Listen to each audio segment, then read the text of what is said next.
ప్రతి ఉదయం దేవుని వాగ్దానం అనే కార్యక్రమానికి ప్రేమతో మిమ్మల్ని ఆహ్వానిస్తుంటున్నాను. ఈ ఉదయకాల సమయంలో దేవుడు మన కొరకు ఏర్పాటు చేసినటువంటి వాక్య భాగము యెషయా గ్రంథము 54వ అధ్యాయము 14వ వచనాన్ని ధ్యానించుకుందాం. యెషయా గ్రంథము 54వ అధ్యాయము 14వ వచనాన్ని ధ్యానించుకుందాం. నీవు భయపడనక్కర్లేదు, బాధించువారు నీకు దూరముగా నుందురు. క్రీస్తునందు ప్రేమైన దేవుని బిడ్డలారా, ఉదయకాల సమయంలో పరిశుద్ధాత్మ దేవుడు మనకిస్తున్నటువంటి వాగ్దానము, నీవు భయపడనక్కర్లేదు,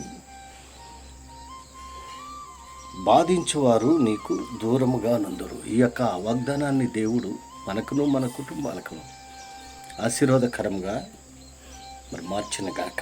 ఈ యొక్క మాటల్లోని అంతరార్థాన్ని, ఆత్మీయ సత్యాలను మనం గ్రహించినట్లయితే, పరిశుద్ధాత్మ దేవుడు యెషయా ప్రవక్త ద్వారా ఇశ్రాయేలు యొక్క ప్రజలను ఉద్దేశించి ఈ యొక్క మాటలను మాట్లాడుతూ ఉంటున్నాడు.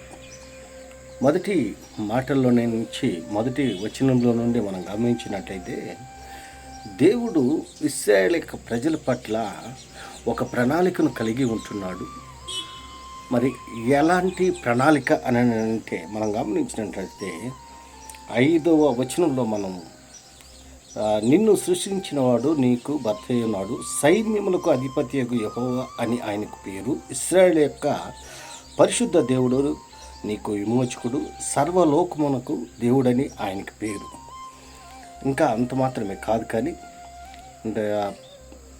10వ వచనంలో మనం గమనించినట్లయితే, పర్వతములు తొలగిపోయినను, మెట్టలు తత్తరిల్లను, నా కృప నిన్ను విడిచిపోదు, సమాధాన విషయమైన నా నిబంధన తొలగిపోదు అని నీ యందు జాలిపడి యెహోవా సెలవిస్తున్నాడు. 12వ వచనంలో మనం గమనించినట్లయితే, మాణిక్యములతో నీ కోట కొమ్ములను, సూర్యకాంతములతో నీ గుమ్మములను కట్టుదును, ప్రశస్తమైన రత్నములతో నీకు సరిహద్దులు ఏర్పరచుదును. దేవుని యొక్క ప్రణాళికలు ఏ రీతిగా ఉంటున్నాయో మనం గమనించినట్లయితే ఈ మాటల్లో అన్నిటిలో మనం అర్థం చేసుకోగలం. మరి ఈ యొక్క ఉదయకాల సమయంలో దేవుడు ఇస్తున్నటువంటి వాగ్దానం, నీవు భయపడక్కర్లేదు, బాధించేవారు నీకు దూరముగా నుందురు. ఏ విషయం గురించి నువ్వు బాధపడనక్కర్లేదు, ఎందుకనగా సర్వశక్తి కలిగినటువంటి దేవుడు, సైన్యములకు అధిపతి అయినటువంటి దేవుడు తోడుగా ఉంటున్నాడు. మరి ఆయన నీ గుడారపు స్థలమును విశాలపరచును, నీ నివాస స్థలముల తెరలు నిరాటంకముగా సాగనిము, నీ త్రాళ్ళను పొడుగు చేయము, నీ మేకులను దిగగొట్టుము, కుడివైపునకును ఎడమవైపునకును నీవు వ్యాపించదు, నీ సంతానము అన్యజనుల దేశమును స్వాధీనపరుచుకున్న పాడైన పట్టణము నివాస స్థలములుగా చేయను.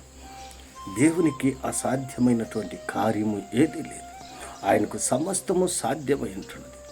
సర్వశక్తి కలిగినటువంటి దేవుడు, ఆయన సైన్యములకు అధిపతి అయినటువంటి దేవుడు. భీతి నీకు దూరంగా ఉండను, అది నీ దగ్గరకు రానే రాదు.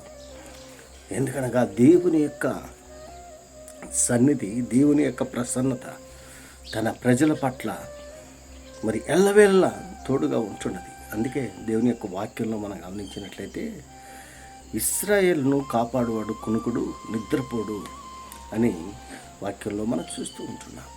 పితరులతో దేవుడు చేసినటువంటి వాగ్దానాన్ని బట్టి, ప్రమాణాన్ని బట్టి ఇశ్రాయేలు యొక్క ప్రజలను దేవుడు మన నిత్యం కాచి కాపాడుతూ ఉంటున్నాడు. ఈ ఉదయకాల సమయం మరి ఇశ్రాయేలును కాపాడినటువంటి దేవుడు నిన్ను నన్ను కాపాడేదానికి ఆయన సిద్ధంగా ఉంటున్నాడు. నువ్వు దేని విషయము నువ్వు భయపడనక్కర్లేదు. ఎవరైతే నేను బాధిస్తూ ఉంటున్నారో వారందరూ కూడా నీకు దూరంగా ఉంటారు. నీ శత్రువులను మరి ఇక్కడ మనం గమనించినట్లయితే, బాధించు వారు నీకు దూరంగా నందురు, భీతి నీకు దూరంగా ఉండను, అది నీ దగ్గరికి రానే రాదు.